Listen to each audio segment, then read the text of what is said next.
Evening friends, I think after the marathon conference and this is the last session and so powerful my speakers and panelists, and we'll ensure that we will allow you to go home at the right time, whatever is the schedule, so will not exceed. That is a promise given from all my panelists and me. Welcome to this session, sir, all my co-panelists. Without taking much time, India is going through actually a tough phase, I would say. Here the PMO is saying about Make in India, PMO is saying about stand up, startup, and all kind of invitations all across the globe. And on front of the regulatory, like FSSA, legal metrology, essential commodities, what we see actually the license Raj and Inspector Raj. So I open this session, we will be discussing about the three regulations. One is about the essential commodities, legal metrology and FSSA. With respect to the retail industry, how is the impact of retail industry? And not only we will discuss or accuse the government policies, but also would like to have a smart solutions. So we can go back to home with the kind of implementation is, and these are the senior people sitting with me, and they will be giving smart way of working, how to do the work, how to ensure that compliance without having a much disturbance in our running business. Since there was a problem 3 months back in FSSAI, and so we'll start with the FSSAI, and Gopalji actually is a very expert in that. So FSSAI, when it comes to the FSSAI, there are 2-3 issues pertaining to the FSSAI when it comes to the retail industry. So the question to Gopalji sir, about the FSSAI, when we see the warranty of the FSSAI, the manufacturer is supposed to be responsible for the content. Though from PFA we moved to the actually FSSAI where from adulteration we moved to the safety, and the compliance related to the branding, misbranding or substandard. Manufacturer supposed to take care of those things which are in their hand. So would like to know about how to handle this and what are your says on the FSSAI, particular to the warranty, and where the retailer is also getting engraved into the non-compliances.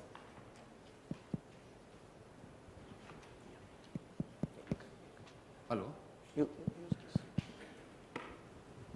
Hello. Good evening to all of you. And first of all, I am not the expert. Let me make a submission before you. Otherwise, people think he's the expert. He can answer any questions. So I am not an expert. I am here to learn more from you.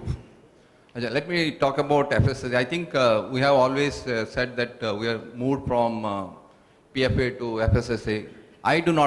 Personally, I do not find any change in that act, because this is the same act. Maybe we have imported this entire FSSAI from the European countries. But when it comes to the implementation, we are facing the same problem.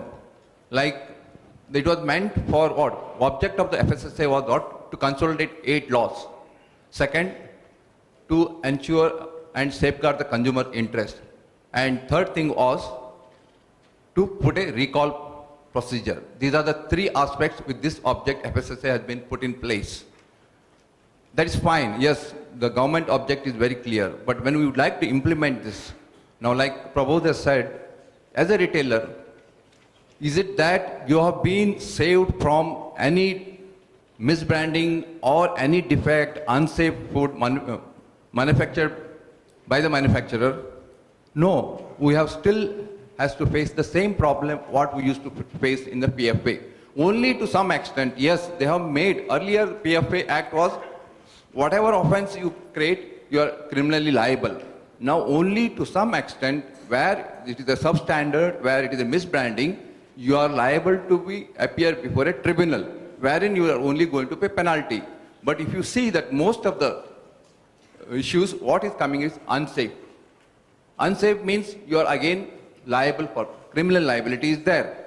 But even otherwise, why a retailer should get into this for the even misbranding, even for the substandard, wherein the retailer is no way connected. As long, yes, but there is a section 27 wherein it says he is liable only in the event he is selling a product after the expiry, it is a misbranding, or he has not taken the care from where the product is coming. That means he should have all the documentation, or he is aware of that it is not unsafe. So these are the only liabilities there. Then why we should go before the court if a manufacturer has defaulted? If it is an unsafe product, still why we should go? Because the same prosecution I have to undergo today. And what is happening is today I am caught first as a retailer because you are open to public. The very good, this thing is open to public. Inspector comes, he makes a case, and whatever he says, whatever he would like to say before the court, not here. So that is the main impediment. Whether we'll be able to go away from this impediment, why this? If I am complying with everything, I should not be held responsible. That is what my view. Because you are complying. If you are non-compliant, yes, under section 27, you take me anywhere, whatever I am liable to be prosecuted, prosecute. You want to penalize, penalize. But when I am innocent, why you would like to take to that extent?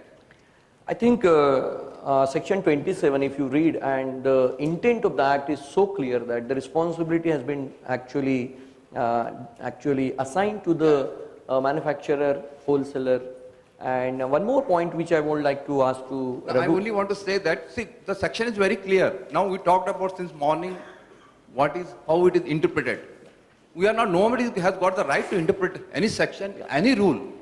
We talked about who am I to interpret? Who is the safety officer, food safety officer, LMA? It is only the court who is going to interpret, and no one has got interpretation right. The court, for this all matters, we cannot keep on going to the court. Only we can file some sort of a collective decision comes, vigilance comes, then only we can go to the court. Otherwise, small matters we cannot keep on taking up before the court. I will come to you, sir. Thanks for this clarification. So the point noted. One more important aspect in FSSAI, FSSAI is so progressive law. I would like to ask to Raghu that there is no definition of retail. So would like to comment on this, and because of this, there are problems because there is no existence for the retail. Whatever has been there, is the manufacturer definition is there, repacker definition is there, but retail definition as so clearly. And today the business is not about only the traditional business. The new avenues are coming. Tomorrow the e-commerce is also will come, and the questions are coming about the licensing of the e-commerce, whether it's required or not. So any thought on this? Yeah, it's a good question, Prabodh. It's a good observation you made. When the Food Safety and Standards Act was passed, a new terminology was introduced, which is food business operator.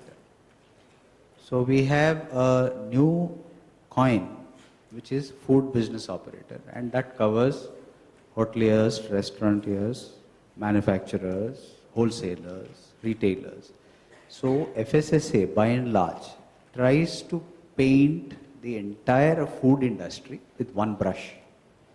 And therefore, I said that the observation you made in terms of no definition for retailer in FSSAI is emphatically to be stated. It is in our interest, all those who are sitting here, to campaign and canvass for this change. Because when it comes to implementation, like you rightly said, you have a Schedule 4. And in Schedule 4, we have all the conditions which need to be satisfied in a food business operator's location. How is a retailer supposed to tick things like, do you provide to your labor 100 plus different toilets? How do you keep your factory environment clean? I'm a retailer, but it is not recognized. So I thanks think, for this point. Raghu, you have touched to my next question, which I actually want to ask to Ashish. And everybody is aware that Schedule 4, FSMS, GMP, GHP. Friends, actually in 2011, 5th August, when this FSSAI got enacted, got repealed the PFA and other regulations. Now the food business operator, then we are busy in actually only applying the licenses. And FSO, the food safety officer, is also busy in actually doing the inspection with respect to the basic terms. But now when the law, the regulations, implementation get matured, they will be more free to inspect our retail shops and also our premises with respect to the Schedule 4. And we come under Part 5. In Schedule 4, the FSMS requirement, GMP, GHP requirement, Part 1, Part 2, Part 3, Part 4. Part 5 is with respect to retailer, with respect to transporter, with respect to all others which are not covered in Part 1, Part 2, Part 3, Part 4. So what actually Raghu has rightly said that we have vaguely covered somewhere. Any comment on this and what we should be doing, and actually practical solution to all the our members that what we should be doing and what extra efforts we should do. So tomorrow somebody coming in and he is pointing out that is written like this, you are not following. So any point? I think there should be more representation to specify that, for example, the packs have not yet been defined. So under the circumstances, if I am, like Raghu sir just recently said, painted under the same brush, I really am at a loss as to, you know, what relief I can bring out for the time being. So therefore, there should be more specification as to, for example, transit packs. So if we look at an officer and ask him, boss, this is a transit pack, he looks back at us and says, boss, I don't know, the law doesn't talk about it. So truly there is a matter of interpretation which has to be done rightly at the right level. Otherwise, I mean, like, we are all in the same soup for the time being.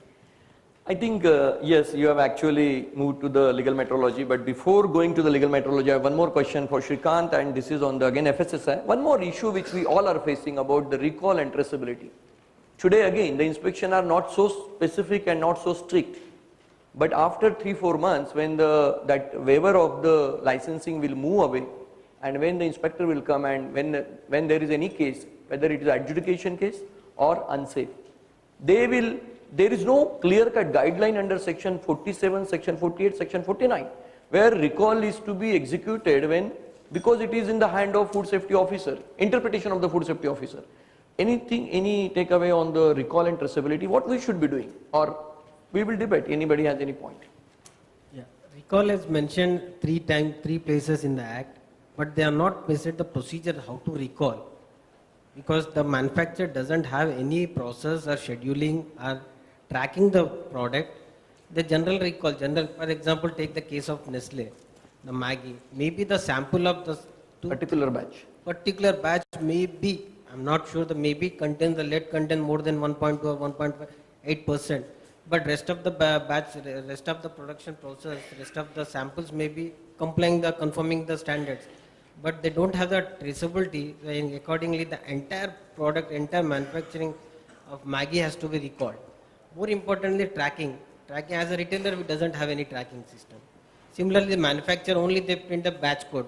Batch code they'll supply this to the supply logistics company and they'll dump there, and the same product may go to Delhi or may go to Bombay, may go to some other place also. So traceability is very difficult. Not difficult, it's not even existent. So recall procedure has not been clearly mentioned in the Act, or the procedure for recall, because it said it's a purely discretionary power of the authority to recall. If he feels that the product may not be complying the standard, then he has the power to recall. That has been given to the commissioner. But so far, after this 2011, not a single case where recall has been done, except in the case of Maggi. So before that, I also like to mention about the warranty. Earlier, under section 14 of PFA, the warranty is after the filing of the case, you need to submit a letter to the. We need to submit documents, the invoice or other documents saying that I have purchased this. This is my warranty. Accordingly, I am getting it.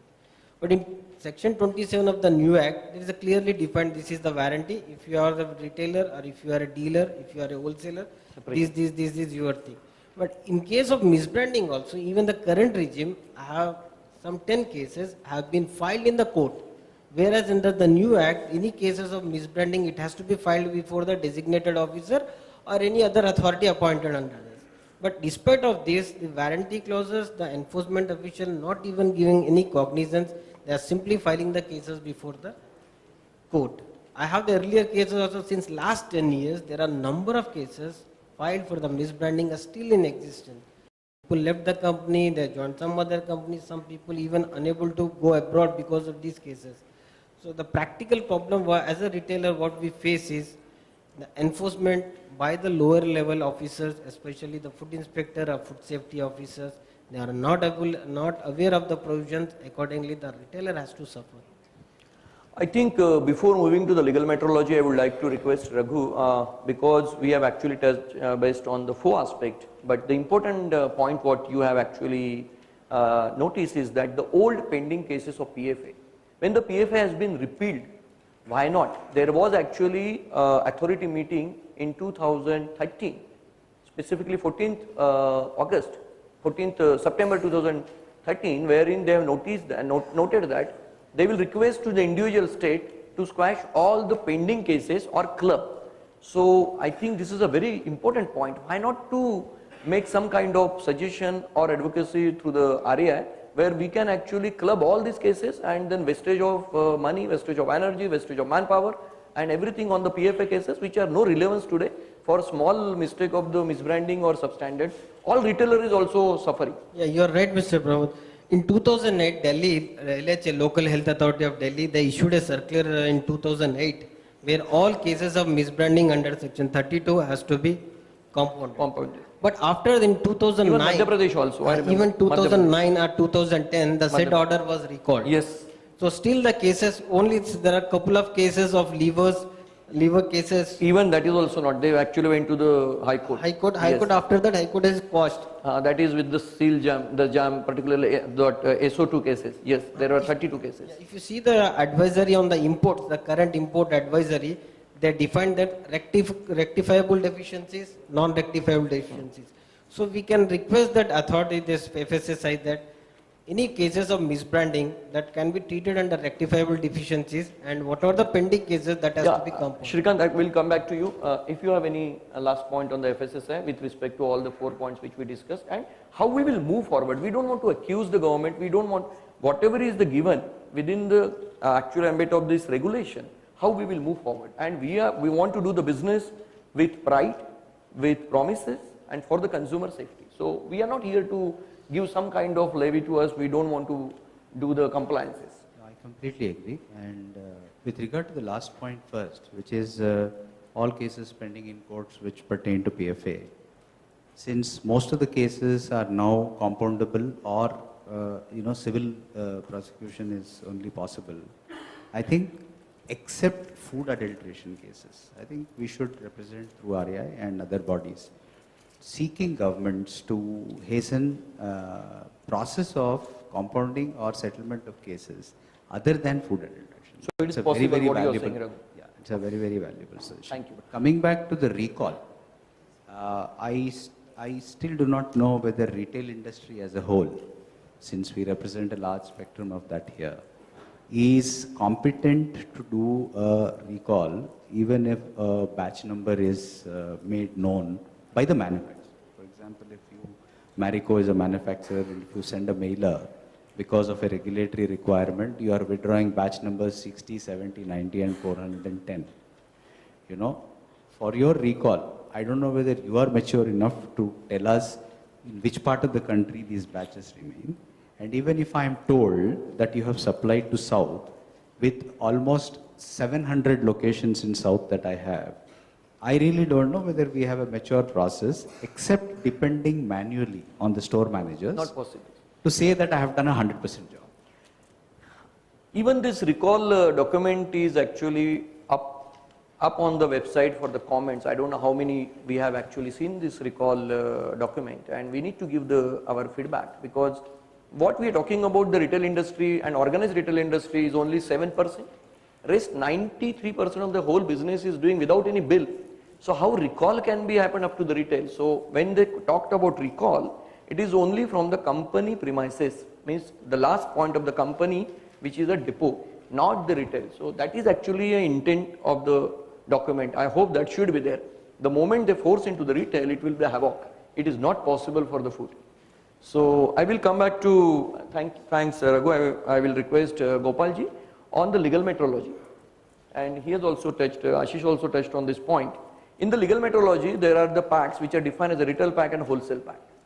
But because of the businesses, now there is a requirement. We do the combination of the pack, unitization of the pack, transit pack. These definitions are not there in legal metrology. And many of the manufacturers are giving some kind of schemes, 1-to-1 free or on 3-2 free, whatever. So how to meet those requirements? Are we going to put all the requirement of the retail pack on that combination of pack? It's not possible.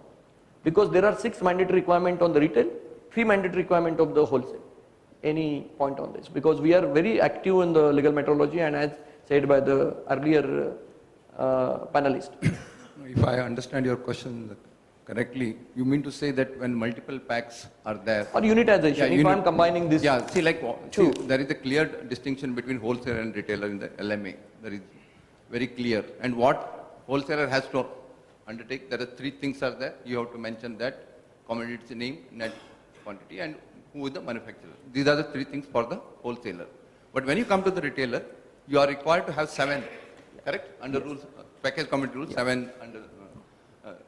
So you have to comply with that. Now the Act is very clearly says, if you are packing 10 units or 9 units inside this thing, all should have the different this thing. So my problem is, yes, if the batch number is different, how do you, that means for each unit you have to mention separately. It is practically impossible. So what, actually, see, this is what we are saying, we are trying to beat around the bush. In the sense, if I want to sell, let's say, 4 packets, what I will do, I'll pack in such a manner which is transparent. Handle it with such a care that it should not be beating the law, because you have to comply with the law, because we are here all to comply with the law. That is our foremost agenda. So you have to innovate for yourself. See, I am not saying that as a legal guy, you are not only to read the law, but you have to also innovate how best you can also help the business to strategize their business also. So I'm saying, yes, there is a difficulty. You can't do this for all kind of items. But there are certain ways you can do. Now people are selling through the nets. You must have seen there's 5, 6 different units putting in some sort of knitted this thing. And because ultimately, what is consumer's interest? Consumers should be able to read all these 7 compliance, whatever is required. So that is how it is happening. But authorities will not accept it. If they can't see one pack, they will say you are non-compliant. Therefore, you are liable for whatever under the Act. Understood. So the difficulty is there. But as we have been making representation, we should continue to make representation. And our only collective wisdom will prevail that. We have been making representation as a RAI. We all know how much efforts we are taking. Yeah. So I think one day or the other day we will definitely have a success in that. I'm looking from that perspective also. And the worst part is, like you are talking about recall process. Recall process we can understand as a retailer. We'll be able to do that. Manufacturer will be able to do that. Whether the food safety officer or the authorities will be able to understand what is the object of recall process. So we are looking from the consumer perspective. And similar way, the authority should also look in the consumer's interest only. We do not want to go anything against the consumer, because consumer is there, therefore we are surviving. So that is the approach we should give. Perfect.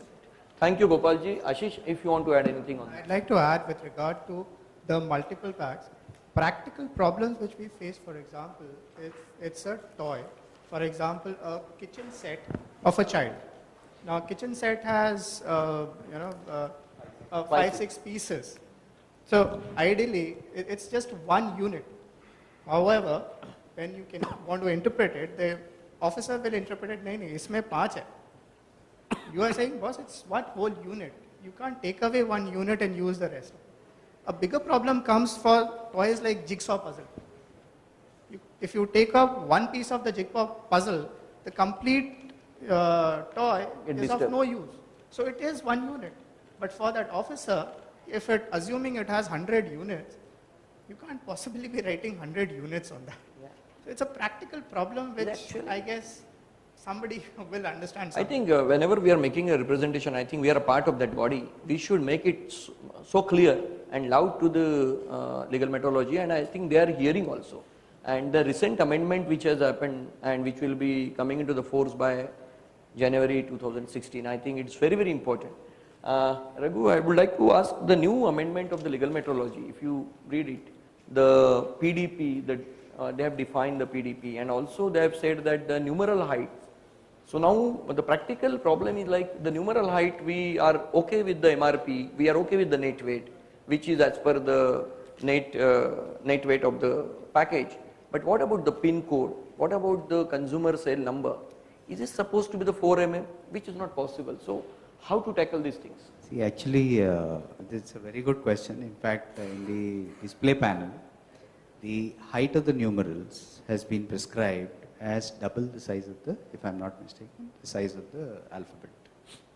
Now, when you take the PIN code address or a door number on a PDP, product display panel, you will find that they are all numerals and therefore their size has to be huge. Huge. And there is no place on the label to accommodate. So in this context, RAI made an appeal to the Director Legal Metrology in Delhi, and he understood the point because this has been in existence for decades and it has not been implemented because it is impractical. And therefore he suggested that if any controller or his team in the state is troubling members of RAI, then please make a representation to me. I shall prevail upon the controller and ensure that this kind of an archaic law will not be implemented in its letter. But I completely agree with you, the problem persists because it is in the act, and the rules. And tomorrow if somebody wants to put it and he has sent you the notice, and since the nominee is your director, who may be Indian, who may be actually a outsider, so the stake comes on the legal people and it becomes so important and it becomes so difficult also to defend this kind of things. Hi. You've raised a very important point, which is the nominee. See, when it comes to legal metrology, it has to essentially guard one important thing for consumer, which is the weight that the manufacturer or a retailer is promising to give. The promised weight is provided to him in the pack. That's primary. That's primary. Primary. And second, and this is worldwide. And second thing is, of course, India being an MRP-centric law, there are a lot of display issues which we need to comply. Okay, so when we come to nomination under legal metrology, it is very clear that the director who is on the board of the company will not be looking at the lakhs of labels that are being supplied by the vendors for a retailer. I mean, it's humanly impossible. Even if there is an act and let's say you make all the directors responsible, let me tell you, no director will take a direct interest in seeing that the labels of the vendors are compliant. When food safety, my question to the panel is this, when food safety is allowing nomination Absolutely. Why okay, not? to the location, why not legal metrology? It's a label compliance. So I still don't understand, as part of RAI, CAI, FICCI, we've made these representations time and again to the Ministry of Food and Civil Supplies, trying to convince them that, you know, don't bring these kind of laws which are so very restricting on people who want to do business in this country, and it's still not heard. Yeah, last point to you only because we'll move to the next. On the intrastate and interstate, because most of our members are actually having a multiple stores and they have a location A and they send the product to B, which is intrastate maybe. So in the legal metrology again, we found that there are a lot of difficulties in the movement of the goods from intrastate and interstate. Yeah, actually the implementation of the law, when you take the LM Act, let's understand the literal implementation of the law. The inspector visits the store. He is actually, if he is interested in rectifying the error on the label, he is supposed to trace this back to the vendor, manufacturer or packer or importer and send him a notice. Now, we again made this representation to Director Legal Metrology saying that why in the case of a label non-compliance, okay, why should the retailer be held responsible? Has he packed the label? Has he stuck the label? No. Therefore, the inspector should, in all his right thinking, should send a notice to the vendor, packer or importer or manufacturer. Now, the inspectors of legal metrology and the controllers, believe me, when we met last year, all of them from all states have said, have appealed to the director and the secretary of the department saying, sir, the day you remove a retailer from this liability, we will guarantee the consumer will be taken for a ride in this country. Now, so we tried to argue it doesn't work that way. So what we proposed is, at least in the case of goods where there is no interstate sale, that means a good is produced in Maharashtra and consumed in Maharashtra, suppose. Okay? So the legal metrology inspector comes to my retail store, checks the label and he says, oh, this is manufactured in Maharashtra. Let the law be amended to say that he will send a notice first to the manufacturer and not to the retailer. I completely agree with you. I think we'll move to the last. We will request Shrikant to anything on the package, commodities, you want to make any point? And basically, friends, what we want at the end of this panel discussion, we don't want to bring only the problems. We also want to bring some smart solutions. How? Because today the regulation is regulation, and changing the regulation, it takes its own time, Gopalji, as you rightly said. And as you said, that intent of our retail association is to implement the regulation. We are not here to bypass, we are not here to do any shortcut. Anything on the Package commodities rules prescribe the entire thing, whatever the act says, the procedure is prescribed. What we discussed about the principal display panel, the PDP should be 40% of the package. But in almost most of the cases, it will not be 40%. Take this example, this is not the 40%. So there are cases before the High Court, Delhi High Court, it clearly said that the object is to aware the consumer about the content and the basic statutory declaration, not about the label. But still there are the cases that been filed when the PDP label is not 40% of the package. The second thing, the declaration, the 6-7 declaration, whatever need to mention, the act says as far as possible, our rule says as far as possible, everything should be at one place, group together? grouped together. But some places, what happened, the pre-printed label will come, MRP or data package will be printed subsequently. So it may not be possible, the inkjet printer will exactly print there, it will print somewhere in the package or on the top, bottom or wherever. So that is also an approach. Further, the act define the label. Wherever the new variable declarations like date of manufacture or MRP, that will become in the label and we will fix. There are cases even filed by the legal metrology inspectors saying that no label is allowed. Whereas the act clearly says and rule says that one label can be affixed permanently so that it will not come out, it will not peel off. So these, and further, there is a any deviation, section rule 6.3 clearly says, in case the manufacturer's name and address is mentioned, in case of any violation, the manufacturer is liable, not the retailer. But whereas rule 18 says that whoever sells this product, in case of any contravention or in case of any violation, the seller is also liable, the retailer is also liable. So there is an ambiguity between rule 6.3 and rule 18. Earlier also through RAI we made several representation to fix the liability. So based on our representation, there was an order in 2014 stating liability was fixed. As a retailer, the liability was fixed 5,000 rupees and the wholesaler is at 10,000. Wholesaler or manufacturer 10,000. But that order has come, no state government has taken cognizance of that order. Still the cases are being filing and 25,000 rupees per director and including the company. Reduced 5,000, but anyway. But they are not even considering. I agree with you. So these are the practical problems in package commodity rules. You want to add anything? What is the beauty of this thing? If you see that, no, Beauty. like, yeah, somebody was asking me, suppose something has happened, no, like no, we have not mentioned this. Shall I go for compound or shall I challenge it? See, you can compound it. That's the best way. You know you are not guilty of that. You are not violated any seriously. The same way, if you go to the judicial approach, see, judiciary also progressively thinking. See, if you go to the before the court, where they are saying 50,000, 1 lakh, 2 lakh, court may slash only 2,000 to 3,000 because they understand as long as the intent of the retailer is clear and as long as the customer's intent is also not impeded, then why we should penalize? It is not that intent is the important thing. See, the same thinking process has to come to these all regulatory authorities also. They should get into some sort of an advocacy mode also.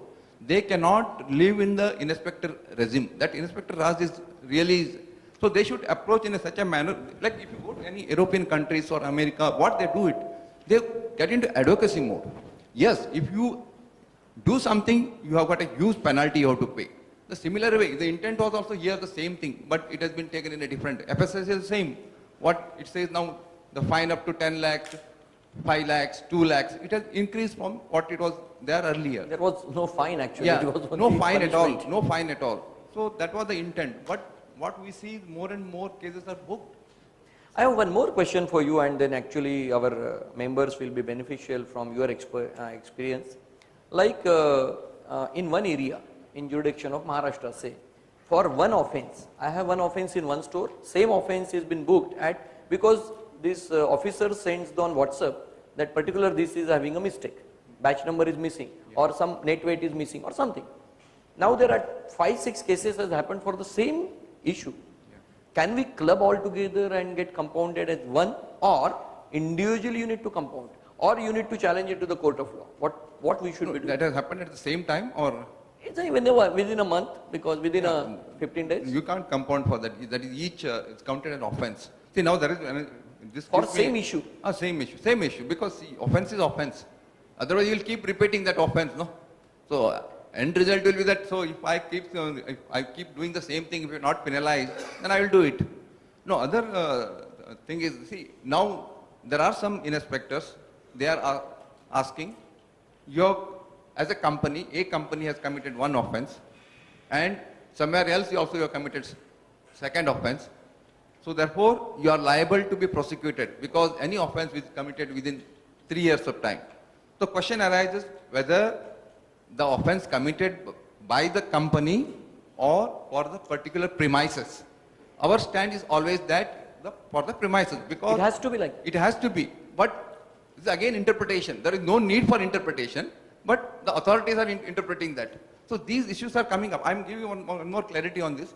Like today, Rule 6 under the package committees, it says only it recognizes 3 things. What is that? Manufacturer, packer, importer. Now, suppose if I pack rice, what I will write? I am packing, I am getting a primary food, packed on so and so date. The what inspector says? Manufacturing. Where is manufacture? I am not manufacturing, I am only packing what I am getting. So he doesn't understand. He says, I only read that, but I don't want to get into further. So for that we went into appeal. Of course, they said it is okay, because they also still say that no, it is not manufacture. You have to write always manufacture. Even if you are not manufacturing, you have to essentially write manufacturing. So these are the certain things which I think these are small things but keep on happening. All these things, if we take collectively, it is not one issue. There are many issues are there. If we collectively sit and make a proper representation, I think we will definitely succeed. Like I'm giving an example of legal metrology. I'm involved in that. All the directors are earlier responsible. When we made representation, it was almost true that none of the directors will be responsible. It will be based on the FSSA only. But last minute, because of certain issues, they said no, even one director has to be there. We cannot get away from that. So things are progressively happening. It is not that it's not happening. Correct. I think it's more participation, more Yeah. advocacy. More participation, more interaction, because people have got problems. Every company has got a problem. Then how do you take up? This is a forum like that, right? It will help us. I think I will move to the last topic, which is on essential commodities, and I have a notification. Hot topic, I have a notification of Maharashtra government, and today we had a very good meeting with Mr. Deepak Kapoor of Secretary of this Maharashtra, the civil supplies, and the interaction was very good. So I would like to ask Raghu on this particular regulation. It's so confusing, number one, because this particular notification has been attached with some 28th of September and 18th of October, and then also referred to 2002, 2009, 2008. Now it's so confusing for the person who is engaged in this activity how to read it. So can you throw in 1 minute the light on this? What exactly we should be doing? In specific reference to Maharashtra? Yeah, specific reference to Maharashtra. I think some our members are also in Karnataka, and I was told that Karnataka also has imposed a stock limit yesterday. Rajasthan and Madhya Pradesh, they have imposed only on the pulses, and Gujarat. But Karnataka and Maharashtra, they have imposed on the edible oil seeds and pulses. Assam, yeah, this is. Yeah, actually, the current update is that about 8 states have imposed restrictions now, whereas earlier it was not there 4 days ago. In the entire value chain of reaching goods to consumer, retailer is the tail end. Okay. And I wonder how a retailer can be party to hoarding, because his premises is not that large as to say that he will hoard. And therefore, it is right on the part of the central government on its 27th September order, Proviso. it had excluded Absolutely. retail organizations, departmental stores and multiple retail outlets. Importer also, imports. Yeah, of course, the exporters and the food processors. However, in the recent order that they have given in October, Pulses has been. pulses has been included for bringing controls, and all these three parties who were excluded earlier are indirectly brought in under the new regulation.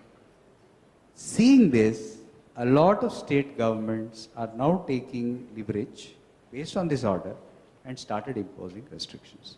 So if it is Maharashtra, if it is Karnataka, if it is Bihar, Jharkhand, Assam, Madhya Pradesh, Gujarat, Karnataka.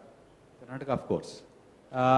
Everybody has imposed, but the pain points in Maharashtra and Karnataka are very high. In that context, I'd like to make the comment. Compliance of law is not the problem. The problem is there is a knee-jerk reaction today that pulses prices are being hiked and retailers are partly responsible for that, and therefore they have to be controlled. If so, what is the time frame in which compliance should be brought about? Take principles of natural justice. For an organization which has 1700 outlets all over the country, do you think I'm going to apply for all the 1700 licenses one day? Number one. Number two, if I apply, will government be able to give me in one day? No, so when there is no competence on both parties to do compliance in 24 hours, there's no point raiding the premises. Quote unquote visits are called raids under essential commodity. Raiding the premises and saying, I'll seal your premises. I was talking to my future friend, Pankaj Bhai. He is saying that the officer says, I have now got the right to seal your entire store.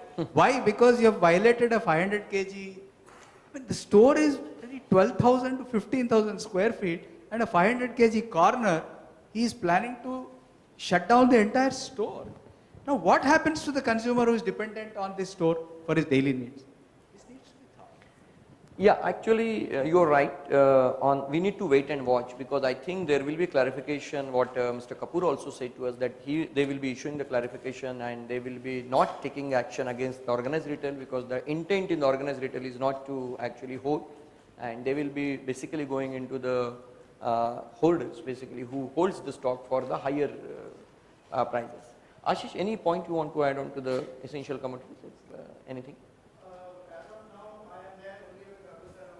So let's wait and watch is what I would like to add. You want to add any point, Mr. Shrikant? Yeah, this is suddenly this spike has come because of due to pulses rates and all. But I am facing this problem since last 10 years.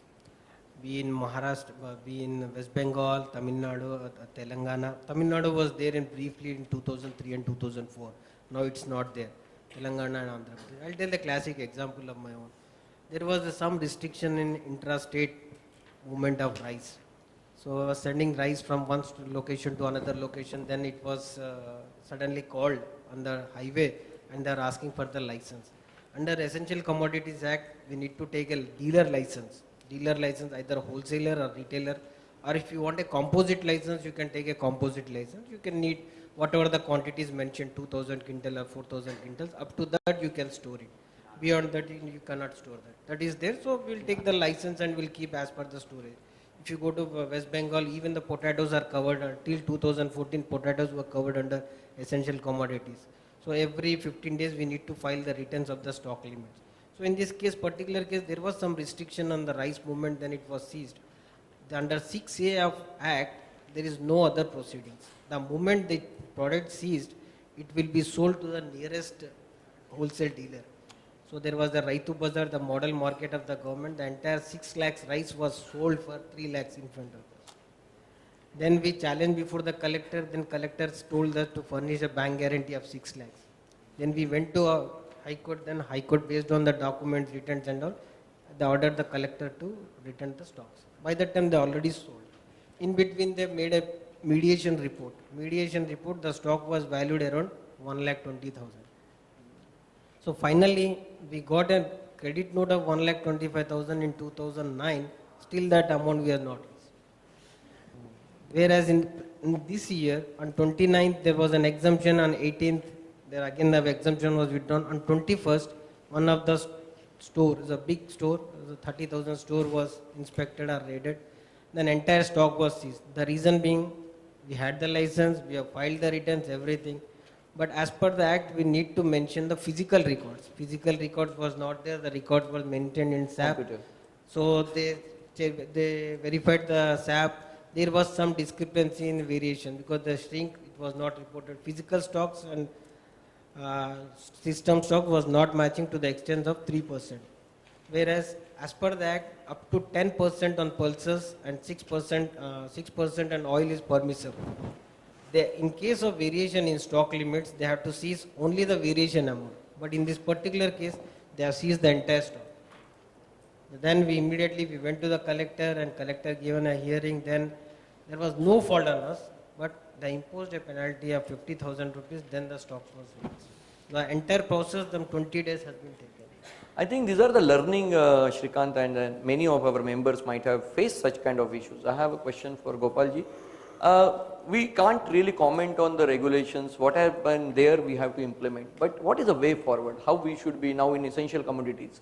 Diwali is coming, the season of festivals are coming, and we need to stock it for the supplies to the consumer. It's not for the hoarding, because most of the items are having a MRP. Even if I stock, tomorrow I am not able to sell more than the MRP. So anyway, why this particular essential commodity is actually applicable when the item is already packed as per legal methodology, as per FSSA, and MRP Act is being implemented. So any point on this and practical solution to the members? Yeah, I think you raised a very good question on that, particularly MRP. If you look back, this act is 60-year-old act, is 1955 act. And what it talks about what? Regulating, controlling, pricing mechanism with the traders for the essential commodities. Today, whether is it relevant to this For age, these commodities. this commodity, now I'm talking about in this era, 2015 we are there.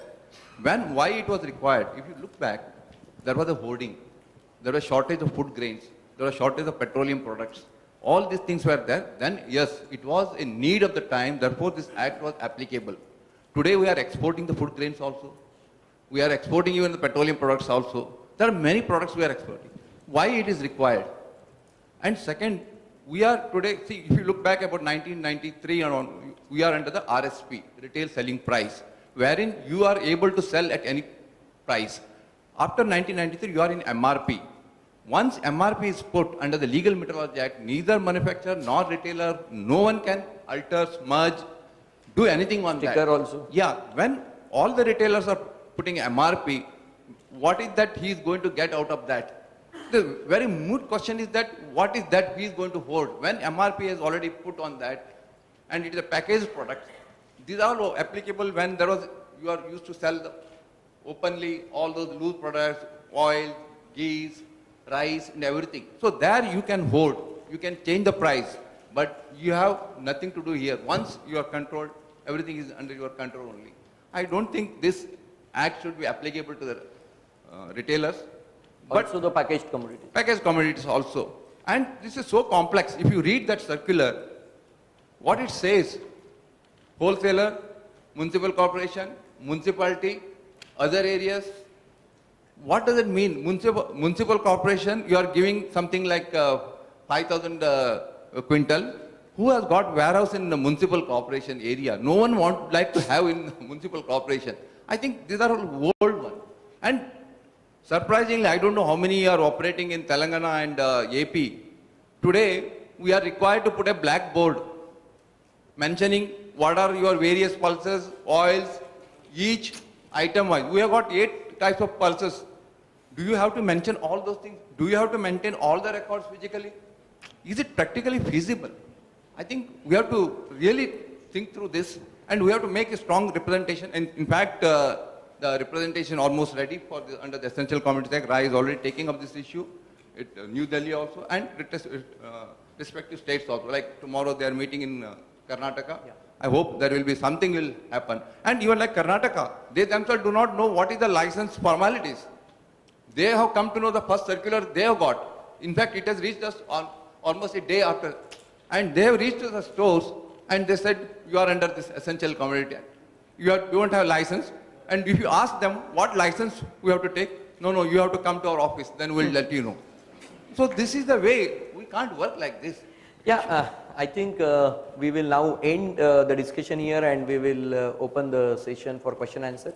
Before closing, I have two observations and suggestions to advocacy group of the RAI. There are difficulties, but since RAI is a very important association of retailers, in the difficulties also we need to guide to our members in what fashion we need to face this challenge. So number one, advocacy with the central government and respective state government.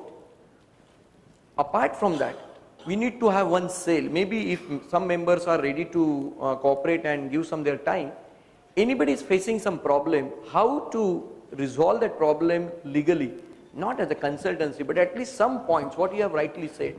So if we form this group and then I request all the members to come forward and nominate your presence if you are expert in particular thing, because it is all about learning. If some problem has been faced and actually resolved by one of the members, I think we will able to share that, and there is no competition, because when it comes to the regulatory, I think it's all about shareable. Without your confidential data, I think everything is shareable. I just want to close with one small story, because today the situation become for the retailer particularly so bad that we are being responsible for everything which is we are not actually accountable. So in a jungle there is a monkey who is running fast. A dog see that and dog asks, why you are running, my friend? He said, no, the police are coming and they are trying to catch the cat. Said, okay, but they are trying to catch the cat, but why you are running? Said, no, if they catch me, I need to explain my whole life that I am not a cat. So retailer's position become, I am not a manufacturer boss, I am not responsible for this, but who will go into that kind of confestation and kind of these things. So I open this, okay, one small request, we already know that there are enough problems, so don't try to pose more problems, try to really ask the questions to our fellow panelists, please.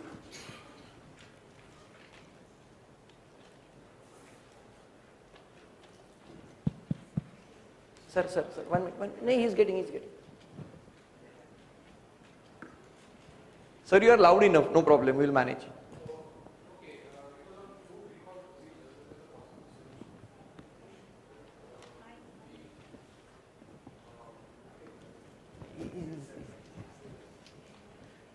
Yes, it is on food, the problem of food recall procedures and the possible solution to that.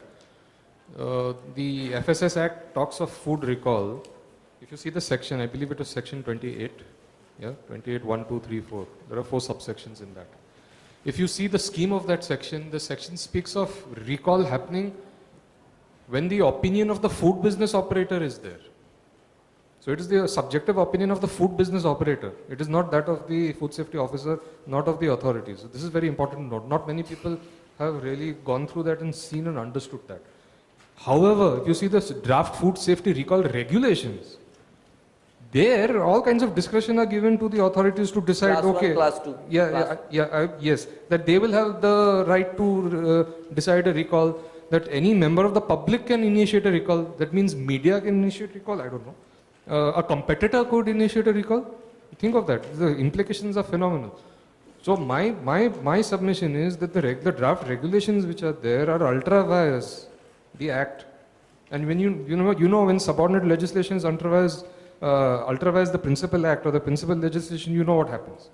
So I just want to bring this fact out, and this is something which RAI also probably needs to take up, that don't, by means of regulation, don't bring in something which is violative of statute. Sir, just to give you the, actually, CI, Mithu Kapoor is a part of the food authority, and this point has been brought to their notice, and already it is been consideration, because FICCI, CI, they are most active, and then it's not like retail, but everybody is getting actually, because it will be the interpretation of the regulator, and then it will be havoc. Tomorrow they will ask for the misbranding, you recall everything. So already it's been discussed. Any other? Yeah, Mr. Kondekar. Hello, I'm Dr. Kondekar on AFSTI Mumbai chapter. I have a question for Mr. Gopal. He mentioned about the rice, they are packed and they are being sold by them. Why not they write packed by? They can write not manufactured, but packed by they can write. No? You can answer. Actually, I think, if I understood, so we are writing packed by only. You said you are not writing anything. No, we are writing packed. We cannot sell. We cannot be non-compliant. that's what- we okay, cannot live okay. in this. No. No, what I am saying that if you write packed by, it is not sufficient under the LMA Act, Legal Metrology Act. They are insisting you must write manufactured by also. What our only contention is we are not manufacturing. Okay, thank you. That was sir, actually, what he's trying to say that there is a column manufactured by, whether you are manufacturing or not. Rice, who manufacture actually the farmer is manufacturing that. How you will write manufactured by one farmer? So that column is wrong. It need to be manufactured stroke packed by. Any other?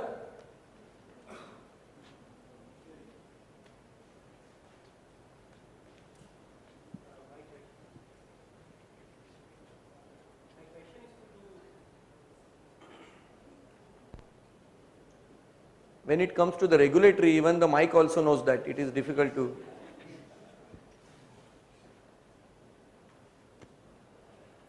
Question is to two dear friends, Raghuji and Gopal Naik. One is in legal metrology. In a legal metrology, if you see everything which is being packed in the absence of a consumer so that it has a predetermined value, it's considered as considered as a packed commodity and you should have a declaration. Now, for example, suppose if you have a cutted fruit, there are regulations under food which is mentioned that the food is being kept, it should be covered properly so that this is one of the regulation of a new food FSSA Act, that it should not be so that dust or the insect or anything should not get affected to that food. So if we are covering with the wrapper, plastic wrapper, then again legal metrology says that there is no declaration, it is a packed commodity. So I think what should we do? Suppose if we comply this, that means then we come under some other act also, and then they say that you are violating of this, and if we don't comply this, then we are violating FSSA. Then what we should do? That is first question number one. Second question is, taking clue from what Gopalji was discussing, that in case of a misbranding, in case of a unsafe food, in a food act, in case of an unsafe, then retailer are not responsible, directly it goes to manufacturer. Same ideology applies in respect of a misbranded product, but then thereby retailer is still made responsible. I think there we need to work it out. These are the 2 points. The fruit and fruity shirts. This is a very challenging question. Thanks, Pankaj Bhai, for raising it. We face this in, once again, Karnataka, Maharashtra. Inspectors come and strawberries which we pack it in pennants. These, you can easily take the cover out, test the strawberry, and if you like it, you can take it in your hand and go. You walk out with 30, 40 strawberries in the pennant. Now, what the inspector says is, you have put it in a package prior to the customer coming in, and therefore you need to follow the label declarations under Rule 6.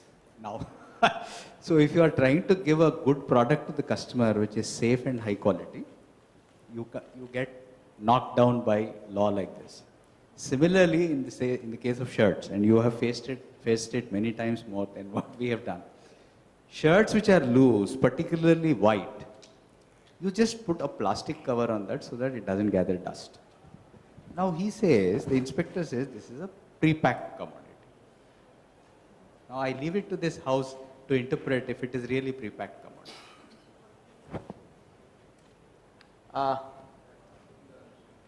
Yeah.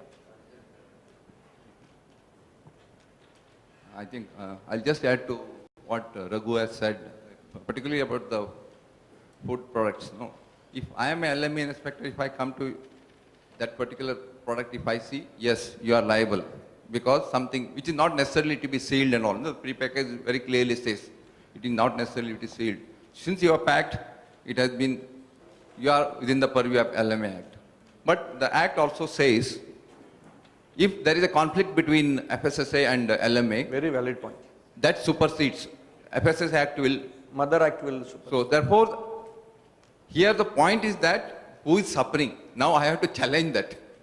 Because he will not accept the point at the ground level is that inspector will say, I am under the LMA, you are not put. So then we will have to fight it out. We have done this in the past also, but now there is a good, under the LMA, there is an appealing, this thing is also there. You can go before the controller, to the government. So at least that provision is there. Earlier this provision was not there. At least we will be able to mitigate that level only. Within the 60 days you can go up. And Any other question? So what we are doing is, Pankaj, what we are doing for fruits and vegetables, we are on the pre-printing we are making that not a packed commodity. And we are shrink wrapping this. All our shrink wrap and the plastic and wrapper, we are printing this not a packed commodity. Hardly it will, it's not.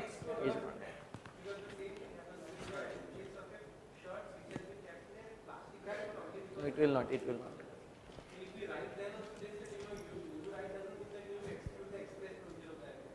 Yeah. Srikanth, I mean, actually the whole panel, some time ago when we were having an issue with legal metrologists, a particular provision arising out of a notice issued to us, we were trying to actually see how many cases were actually taken to court, what was the outcome. To our surprise, whatever search we did, we could lay our hands on about 4 or 5 cases, maximum in the country. So this is something we have to really look at, because we find compounding to be the easiest option out. The moment a notice is served, go compound, pay the fee, pay whatever else and come out of it. See, I think this is where we have to, all of us should collectively decide, unless you are very sure on something that is an open and shut case. Some declaration is missing, let us compound is fine. These are all serious interpretation issues. Some time ago in the erstwhile act, I know for sure Titan Industries challenged it, and they held the watch not to be a packaged commodity, even though it's kept in a closed box.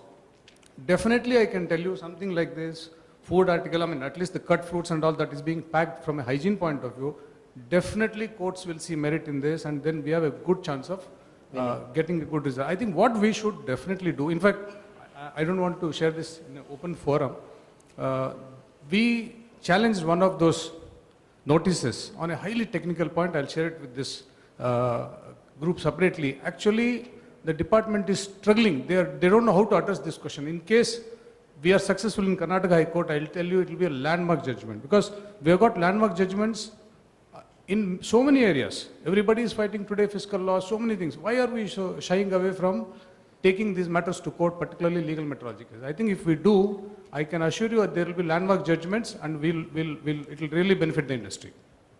Thank you, sir. I think it is a very valid point, what you said. We will continue. Yeah, we have.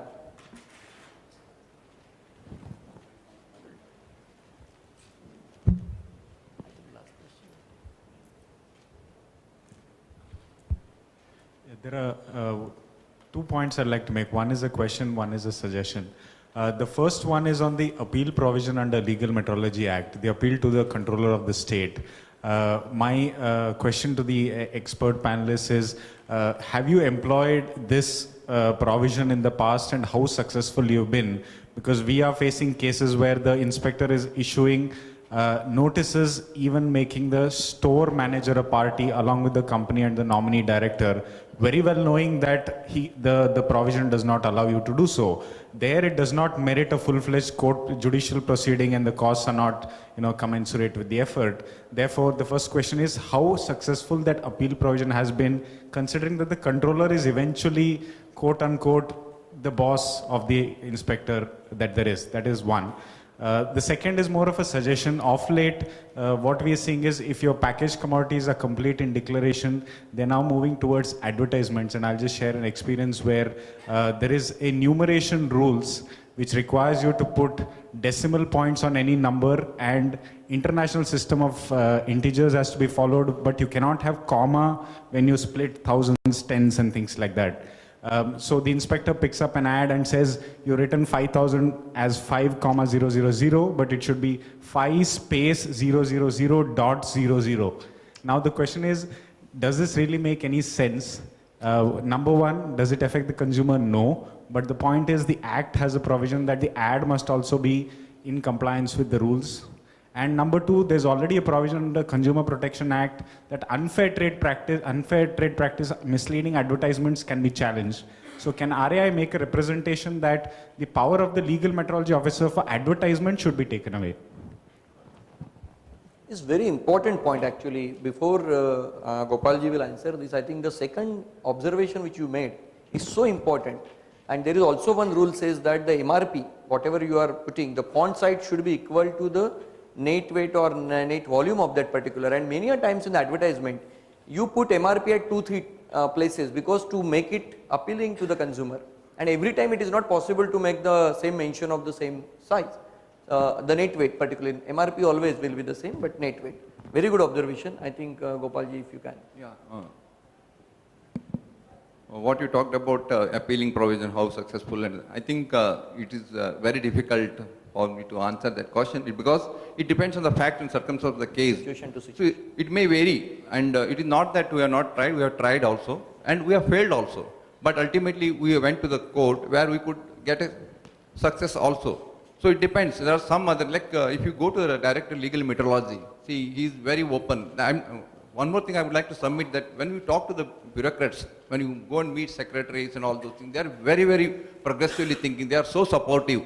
But somehow at the final stage, it gets somewhere, it is held up because they are always supportive. They say, yes, what you are saying is absolutely right. Now, like commas and all these things, we go to the Director of Legal Metrology. Today, the Director of Legal Metrology is very, very open-minded, very approachable, and he gives the clarification, particularly in such like interstate, any issues are coming up. I think we should make through this RAI the collective approach so that it will be more useful and it will help us. Like Pramod was telling that we must have some sort of a interaction. So there should be some sort of a platform where to approach and all this. I think RAI will be able to help you out in this matter because there are so many issues. We can club together. These are because now we go with the certain things which only known to the certain few retailers.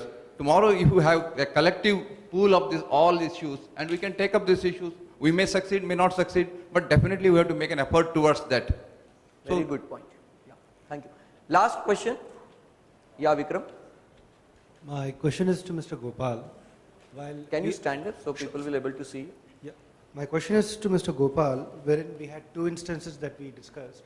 One is compounding of a second offense is one of the aspects which we discussed. In an example which was just shared in an advertisement, you have the MRP not being displayed once, telecasted in several channels, telecasted in several languages. So if that be the issue, how many offenses have I done and what is the parameter to gauge the offense in the compounding amount? You mean to say that it is an advertisement? You have made a series of advertisements? In different vernacular languages. And that offense, that shortcoming is there where MRP is given, net quantity is missing. So in an event like this, how many offenses have I done and what is the compoundable amount?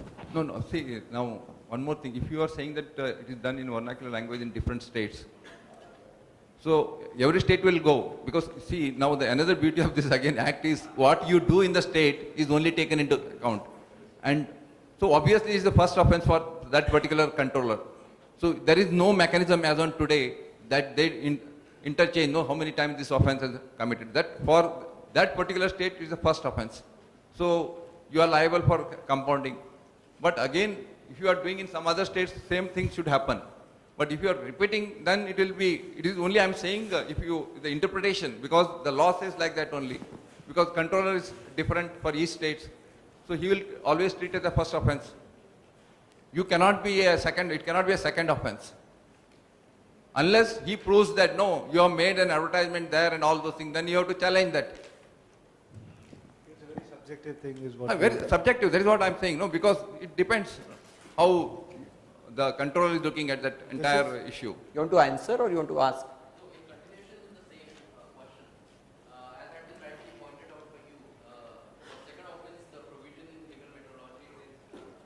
Prosecution is prescribed for second offense. And I mean, so many of the members would have come across pertaining to this second offense in so many states that it normally happens. Right. So isn't it a big exposure, open-ended exposure? And are we taking it up with the government to do away with it? Because it works I on would request both you sides. take this question in person because the answer is also in person. So I request you take it in the person because little it is depend on situation to situation and how exactly, because the jurisdiction of the each regal metrology controller, they only is actually for you it may be one advertisement all across India. However, for the legal metrology controller so far they look at the jurisdiction of their own country. Not only about advertisements, but for the products also. Yeah, product also. No, I think today we should thank them because they Yeah. are not They are not- techno Not savvy. taken any action so See, far. tomorrow if they become a techno savvy, today what happens, one inspector comes and goes. And there's He- no data on the viral. No that's data it. is available. But now like in Karnataka, Delhi and all, they already started. So it is sometimes advantages, sometimes disadvantages also, blessing in disguise. So we'll have to be very careful about this also. I think we will close here because we have a next session and already the Gautam has given me the indication that close it now. As a coordinator, I have 2 points to close, sir. Advocacy group of the area, I think we have a lot of work and we really need to engage the new government and new officers and actually tell them about our work and intent of our members that we are here to do the 100% compliance, which is practical. And real problems, we need to have a solution from them.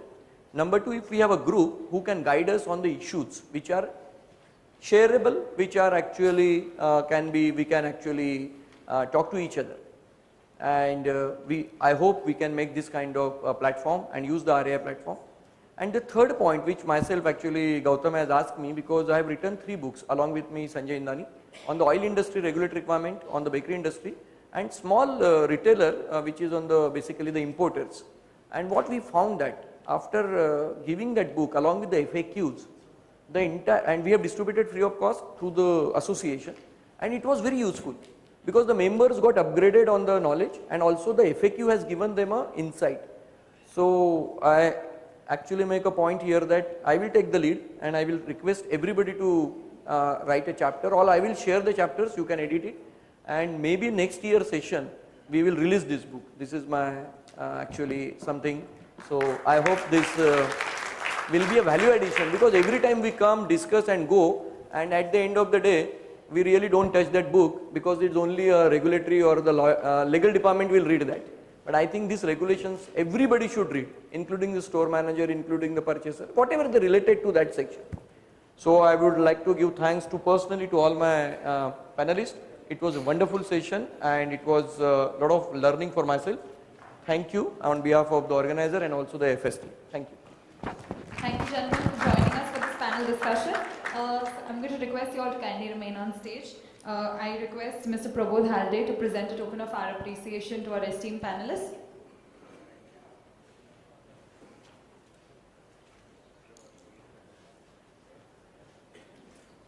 I also request Mr. Pranav Mevada of Samsonite to join us on stage.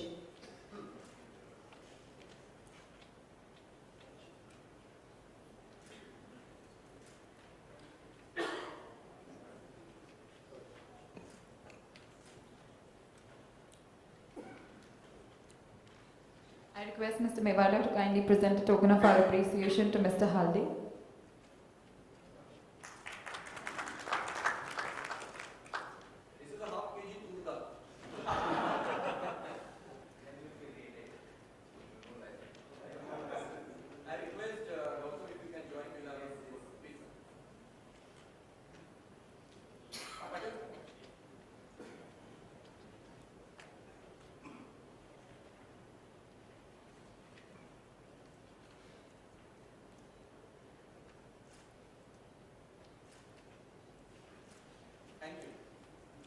Thank you, gentlemen, for joining us on stage. Ladies and gentlemen, with this we come to an end to the presentations and the panel discussions, but we still have an open house session coming up where the floor is going to open to questions from your end regarding any of the topics which have been discussed today. For the panel discussion, for the open house discussion, I'm going to invite on stage members of our RAI Advocacy Committee. I would like to invite on stage Mr. Raghu Pilaka, Mr. G.R. Shrikant, Mr. Gopal Nayak, Mr. Ashish Kumar Das, Mr. Pankaj Patel, Mr. Shatadru Sen Gupta, Mr. Pranav Mevada, Mr. Santosh Mane, and Mr. Mr. Gautam Jain of RAI Holdings.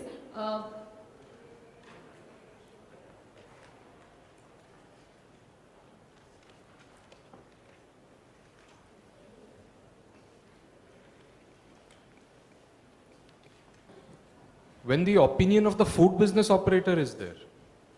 So it is the subjective opinion of the food business operator. It is not that of the food safety officer, not of the authorities. So this is very important to note. Not many people have really gone through that and seen and understood that. However, if you see the draft food safety recall regulations, there all kinds of discretion are given to the authorities to decide, Class one, okay, class two, yes, that they will have the right to decide a recall, that any member of the public can initiate a recall. That means media can initiate recall, I don't know. A competitor could initiate a recall. Think of that. The implications are phenomenal. So my submission is that the draft regulations which are there are ultra vires the act. And when you know when subordinate legislation is ultra vires the principal act or the principal legislation, you know what happens. So I just want to bring this fact out, and this is something which RAI also probably needs to take up. That don't, by means of regulation, don't bring in something which is violative of statute. Sir, just to give you the, actually, CI, Mithu Kapoor is a part of the food authority, and this point has been brought to their notice, and already it is being consideration, because FICCI, CI, they are most active, and then it's not like retail, but everybody is getting actually, because it will be the interpretation of the regulator, and then it will be havoc. Tomorrow they will ask for the misbranding, you recall everything. So already it's been discussed. Any other? Yeah, Mr. Kondekar. Hello, I'm Dr. Kondekar on AFSTI Mumbai chapter.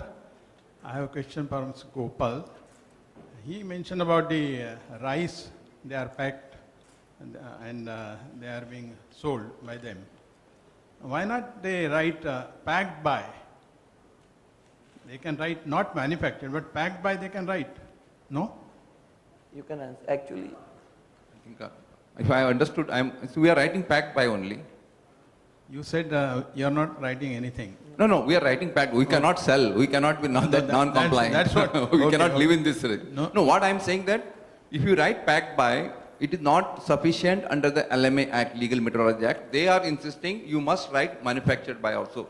What our only contention is we are not manufacturing. Okay, thank you. sir, actually, what he's trying to say that there is a column manufactured by, whether you are manufacturing or not. Rice, who manufacture actually the farmer is manufacturing that. How you will write manufactured by one farmer? So that column is wrong. It need to be manufactured / packed by. Any other?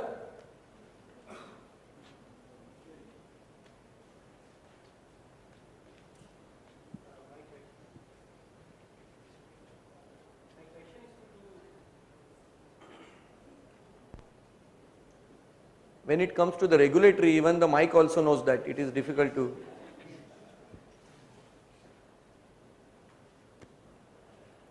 Question is to two dear friends, Raghuji and Gopal Naik. One is in legal metrology. In a legal metrology, if you see everything which is being packed in the absence of a consumer so that it has a predetermined value, it's considered as considered as a packed commodity, and you should have a declaration. Now, for example, suppose if you have a cutted fruit, there are regulations under food which is mentioned that the food is being kept, it should be covered properly, so that this is one of the regulation of a new food FSSAI Act, that it should not be so that dust or the insect or anything should not get affected to that food. So if we are covering with the wrapper, plastic wrapper, then again legal metrology said that there is no declaration, it is a packed commodity. So I think what should we do? Suppose if we comply this, that means then we come under some other act also, and then they say that you are violating of this, and if we don't comply this, then we are violating FSSA. Then what we should do? That is first question number one. Second question is, taking clue from what Gopalji was discussing, that in case of a misbranding, in case of a unsafe food, in a food act, in case of an unsafe, then retailer are not responsible, directly it goes to manufacturer. Same ideology applies in respect of a misbranded product. But then, thereby retailer is still made responsible. I think there we need to work it out. These are the 2 points. The fruit and fruity shirts. This is a very challenging question. Thanks, Pankaj Bhai, for raising it. We faced this in, once again, Karnataka, Maharashtra. Inspectors come and strawberries which we pack it in pennants. These, you can easily take the cover out, test the strawberry, and if you like it, you can take it in your hand and go. You walk out with 30, 40 strawberries in the pennant. Now, what the inspector says is, you have put it in a package prior to the customer coming in, and therefore you need to follow the label declarations under Rule 6. Now, so if you are trying to give a good product to the customer which is safe and high quality, you get knocked down by law like this. Similarly, in the case of shirts, and you have faced it many times more than what we have done. Shirts which are loose, particularly white, you just put a plastic cover on that so that it doesn't gather dust. Now he says, the inspector says, this is a pre-packed commodity. Now I leave it to this house to interpret if it is really pre-packed commodity.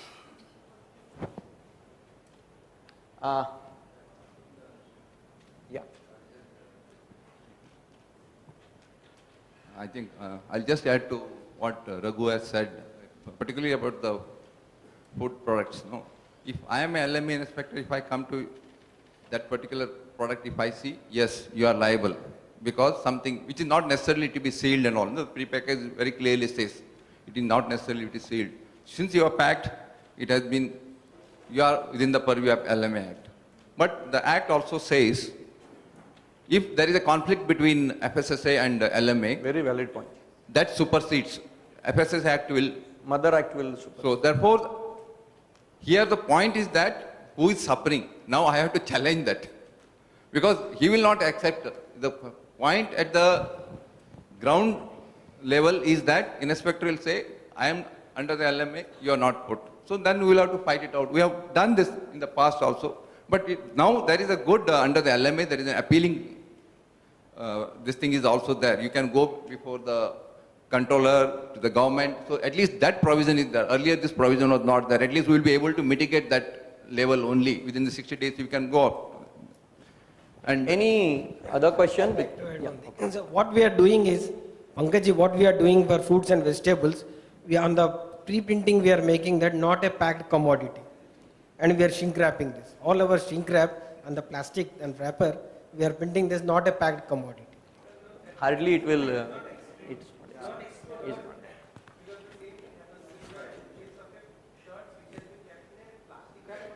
it will not, it will not.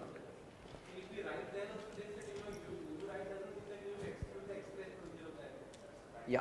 Srikanth, I mean, actually the whole panel, some time ago when we were having an issue with legal metrologists, a particular provision arising out of a notice issued to us, we were trying to actually see how many cases were actually taken to court, what was the outcome. To our surprise, whatever search we did, we could lay our hands on about 4 or 5 cases, maximum in the country.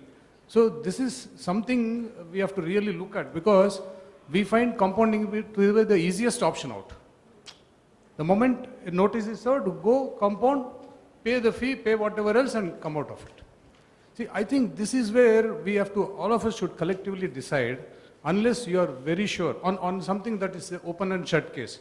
Some declaration is missing, let us compound is fine. These are all serious interpretation issues. Some time ago in the erstwhile Act, I know for sure Titan Industries challenged it, and they held the watch not to be a packaged commodity, even though it's kept in a closed box. Definitely I can tell you something like this, food article, at least the cut fruits and all that is being packed from a hygiene point of view, definitely courts will see merit in this, and then we have a good chance of getting a good result. I think what we should definitely do, in fact, I don't want to share this in an open forum, we challenged one of those notices on a highly technical point. I'll share it with this group separately. Actually, the department is struggling. They don't know how to address this question. In case we are successful in Karnataka High Court, I'll tell you it will be a landmark judgment, because we have got landmark judgments in so many areas. Everybody is fighting today fiscal law, so many things. Why are we so shying away from taking these matters to court, particularly legal metrology cases? I think if we do, I can assure you that there will be landmark judgments, and it will really benefit the industry. Thank you, sir. I think it is a very valid point what you said. We will continue. Yeah, we have.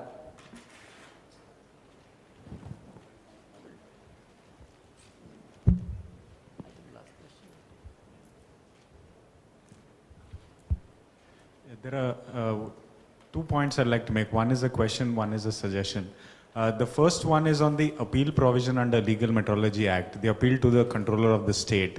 My question to the expert panelists is, have you employed this provision in the past, and how successful you've been? Because we are facing cases where the inspector is issuing notices, even making the store manager a party along with the company and the nominee director, very well knowing that the provision does not allow you to do so. There it does not merit a full-fledged court judicial proceeding, and the costs are not commensurate with the effort. Therefore, the first question is how successful that appeal provision has been, considering that the controller is eventually quote unquote the boss of the inspector that there is. That is one.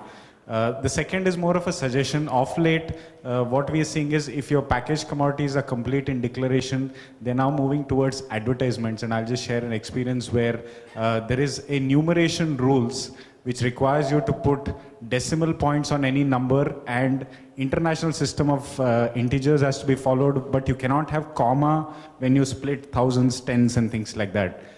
So the inspector picks up an ad and says, you've written 5,000 as 5,000, but it should be 5 space 000.00. Now the question is, does this really make any sense? Number one, does it affect the consumer? No. But the point is, the Act has a provision that the ad must also be in compliance with the rules. And number two, there's already a provision in the Consumer Protection Act that unfair trade practice, misleading advertisements can be challenged. So can RAI make a representation that the power of the legal metrology officer for advertisement should be taken away? It's very important point actually. Before Gopalji will answer this, I think the second observation which you made is so important. And there is also one rule says that the MRP, whatever you are putting, the font size should be equal to the net weight or net volume of that particular, and many a times in the advertisement you put MRP at 2-3 places because to make it appealing to the consumer, and every time it is not possible to make the same mention of the same size. The net weight particularly, MRP always will be the same, but net weight. Very good observation. I think Gopalji, if you can. Yeah. What you talked about appealing provision, how successful, and I think it is very difficult for me to answer that question because it depends on the fact and circumstance of the case. Situation to situation. So it may vary, and it is not that we have not tried, we have tried also, and we have failed also. But ultimately we went to the court where we could get a success also. So it depends. There are some other, like if you go to the Director of Legal Metrology, see, he is very open. One more thing I would like to submit, that when you talk to the bureaucrats, when you go and meet secretaries and all those things, they are very, very progressively thinking. They are so supportive.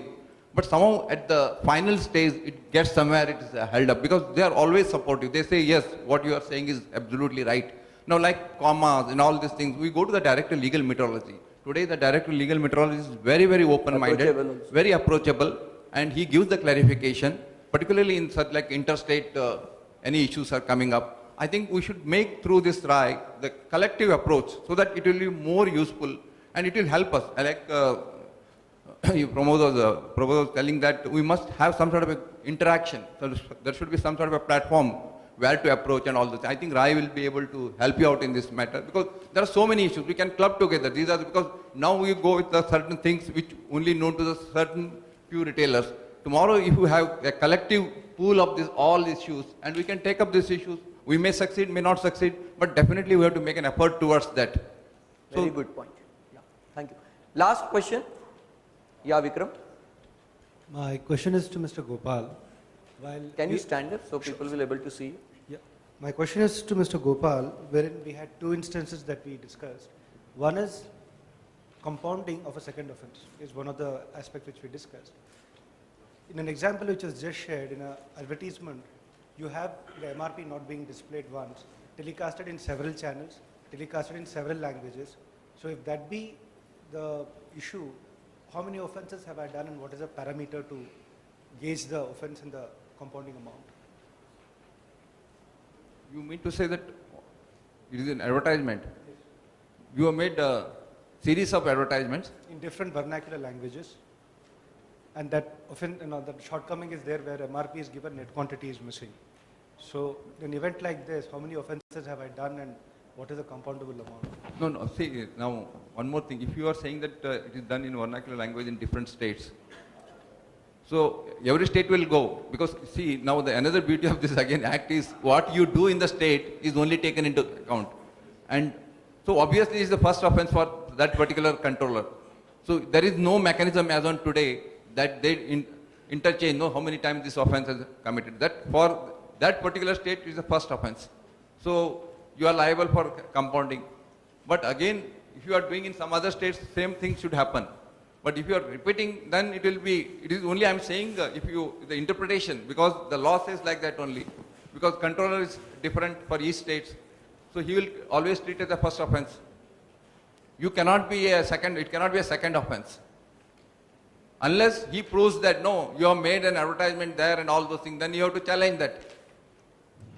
It's a very subjective thing is what... Very subjective, that is what I am saying, no, because it depends how the controller is looking at that entire issue. You want to answer or you want to ask? So in continuation in the same question, as had been rightly pointed out by you, for second offense, the provision in legal methodology is, prosecution is prescribed for second offense. And so many of the members would have come across pertaining to this second offense in so many states that it normally happens. Right. So isn't it a big exposure, open-ended exposure, and are we taking it up with the government to do away with it? Because it works. I would request you take this question in person, because the answer is also in person. So I request you take it in the person, because it is depend on situation to situation, and how exactly, because the jurisdiction of the each legal metrology controller, they only is actually for you it may be one advertisement all across India. However, for the legal metrology controller, so far, they look at the jurisdiction of their own country. Not only about advertisements, but for the products also. Yeah, product also. No, I think today we should thank them because they are not techno-savvy. Any action. See, tomorrow if they become a techno-savvy, today what happens, one inspector comes and goes. And there is no data on the virus. No data is available. But now, like in Karnataka, Delhi and all, they already started. So it is sometimes advantages, sometimes disadvantages also, blessing in disguise. So we'll have to be very careful about this also. I think we will close here because we have a next session, and already the Gautam has given me the indication that close it now. As a coordinator, I have 2 points to close, sir. Advocacy group of the RA, I think we have a lot of work, and we really need to engage the new government and new officers and actually tell them about our work and intent of our members, that we are here to do the 100% compliance, which is practical, and real problems we need to have a solution from them. Number 2, if we have a group who can guide us on the issues which are shareable, which are actually we can actually talk to each other, and I hope we can make this kind of platform and use the RAI platform. And the third point, which myself actually Gautam has asked me, because I have written 3 books along with me, Sanjay Indani, on the oil industry regulatory requirement, on the bakery industry, and small retailer, which is on the basically the importers. And what we found that after giving that book along with the FAQs, and we have distributed free of cost through the association, and it was very useful because the members got upgraded on the knowledge, and also the FAQ has given them a insight.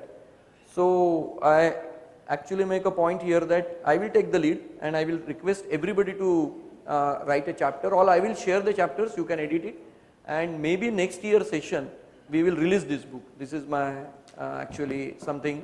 So I hope this will be a value addition, because every time we come, discuss and go, and at the end of the day we really don't touch that book, because it's only a regulatory or the legal department will read that. But I think these regulations everybody should read, including the store manager, including the purchaser, whatever they related to that section. So I would like to give thanks to personally to all my panelists. It was a wonderful session and it was a lot of learning for myself. Thank you on behalf of the organizer and also the FST. Thank you. Thank you, gentlemen, for joining us for this panel discussion. I'm going to request you all to kindly remain on stage. I request Mr. Prabodh Halde to present a token of our appreciation to our esteemed panelists.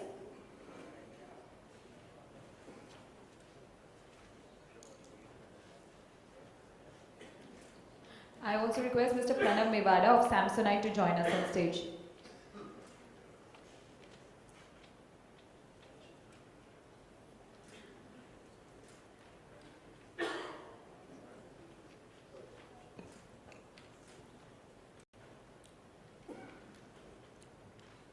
I request Mr. Mevada to kindly present a token of our appreciation to Mr. Halde.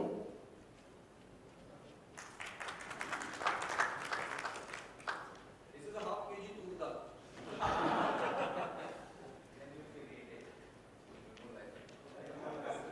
I request also if you can join me now, please.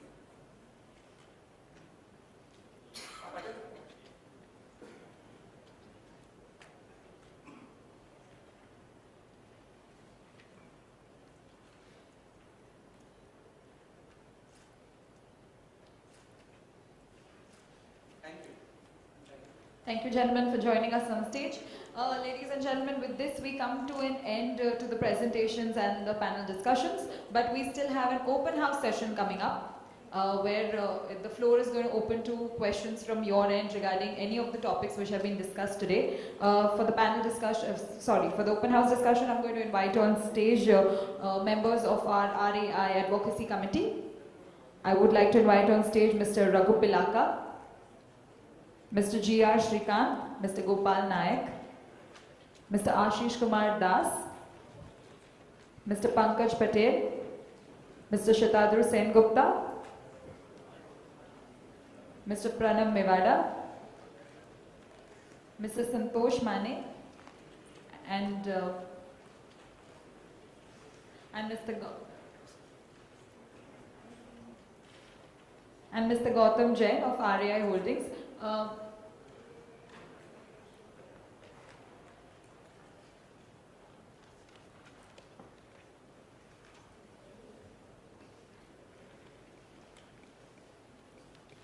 In case our friends sitting behind want to come forward, I'm just going to request you all to kindly move forward.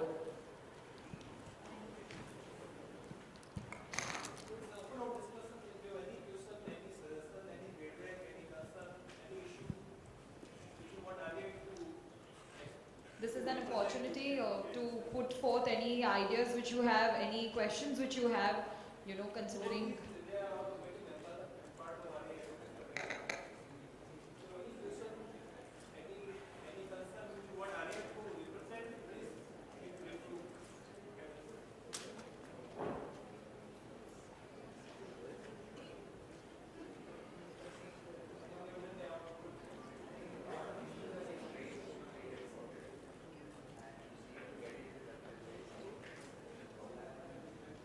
Of course, the intent of this open house was to see if we have left any item or issue which needs to be represented with either state governments or municipalities and the center. A lot of discussions this morning, we have noted down various points where we need to add into our representations and make it richer. A lot of you have participated and contributed to it. Besides that, if you have any issue, we'll be glad to take it up with, on behalf of RAI, with the respective authorities. That was the intent of this, I think.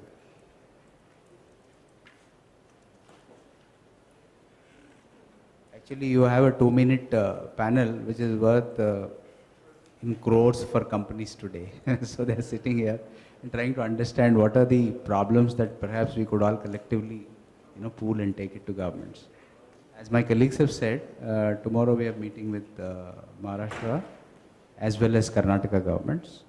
And we have a meeting fixed with the finance minister and the civil supplies union ministers next week. So besides this, any important item that you want to be included, let us know. Can I ask a question just to refresh my memory? Had RAI made a representation regarding 24/7 operation of retail units? Has this been done?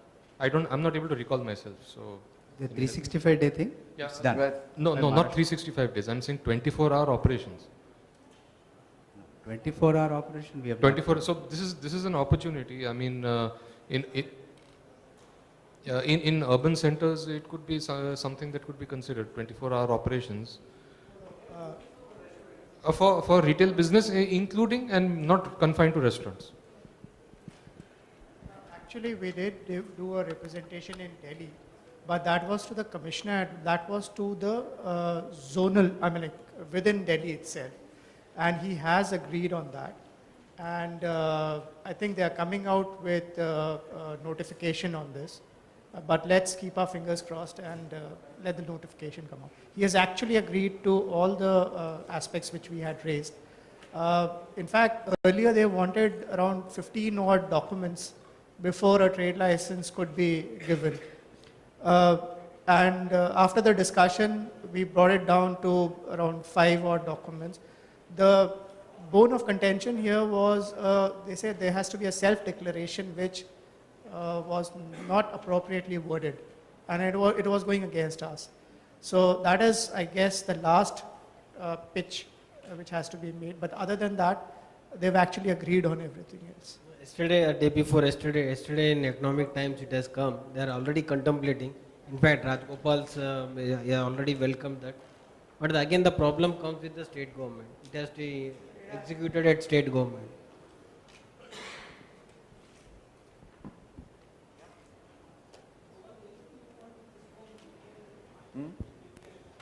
PPL.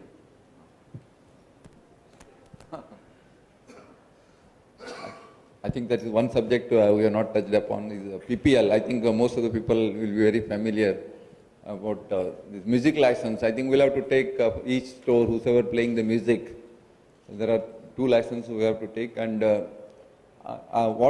we have been trying to make some sort of a representation or working with the PPL, how the retailers can be taken care of this, because I think everybody knows the cost is very high, the way they build the per square feet and all those things. We have been in discussion with them. I think we will be able to get some sort of relief as a special concession for the retailers.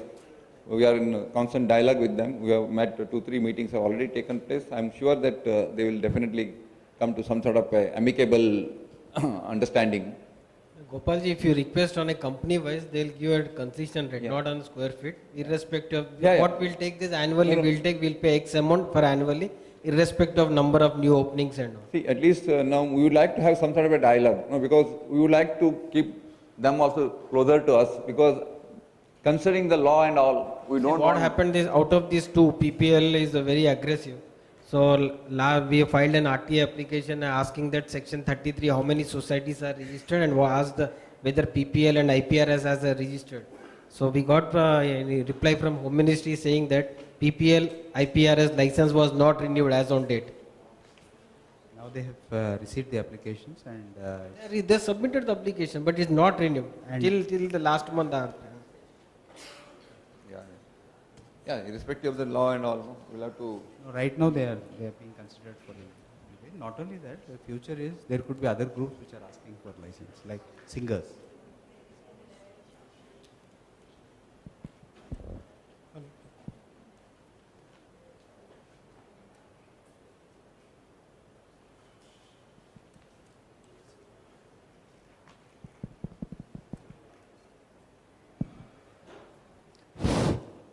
What is the exact position, legal position about IPRS?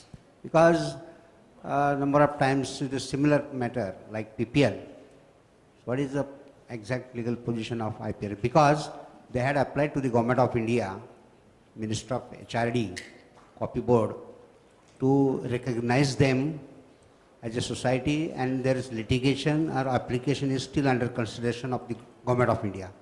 Sometimes they pose as a company and they want to prosecute the music listeners as in the capacity of a company. At the same time, the government of India has also, in RTI, they have replied that their applications are under consideration. Still, their strategies as society.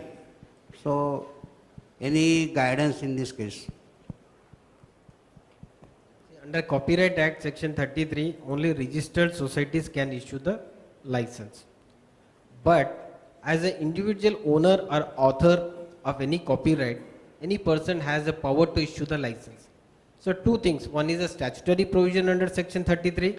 If right now, till last month, IPRS application was not renewed. Since their application was not renewed, no license was not granted, statutorily they cannot enforce. But on the other hand, as a assignee of owner or assignee of an author, they have the power to collect the royalty. But they are not collecting directly, they are coming through IPRS. So IPRS sometimes... Yeah, IPRS saying that they have the assignment deed from all the vendors. So what technically we need to ask the show me the assignment letter of Lata Mangeshkar, show me assignment letter of some other singer, then you issue a receipt. Technically we can ask that. Yes, because under Section 33 as a society they can claim, but Section 30 only they can claim as a company. So that was conflict.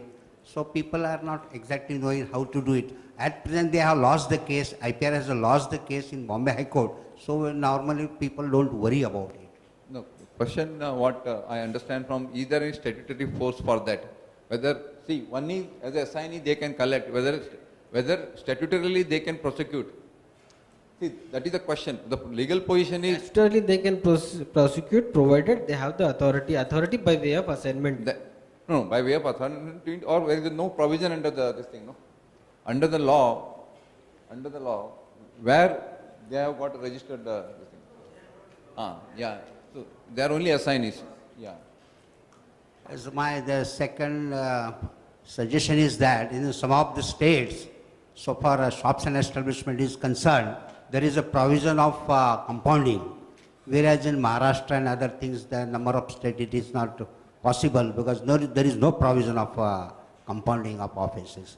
So if we suggest to Government of India to make any provision like this or to issue guidelines to states from RAI angle, if we are able to request them to move the states, it will be beneficial for us because law in the shops and restaurants is totally under control of states. And there is some law, like I think that Tamil Nadu and Karnataka, there is Andhra, there is provision of compounding office. Whereas Maharashtra and other number of things there are not. No such provision is available in the law. Other state also it's compounding first offense 100, second offense 200, third offense 500 and thereafter you need to file the case before the magistrate. It's not like that every time you commit an offense it's going on compounding. There is a compounding is there provided first 2-3 offenses. Thereafter case has to be filed before the magistrate. No problem, but at least once or twice there should be some compounding. There is directly filing the cases in the court. That was my suggestion as that at least... Yeah, sure. We'll ask Gautam to incorporate next time whenever we are dealing with Maharashtra government. We'll ask for an amendment for the compounding. Okay, sir. Thank you.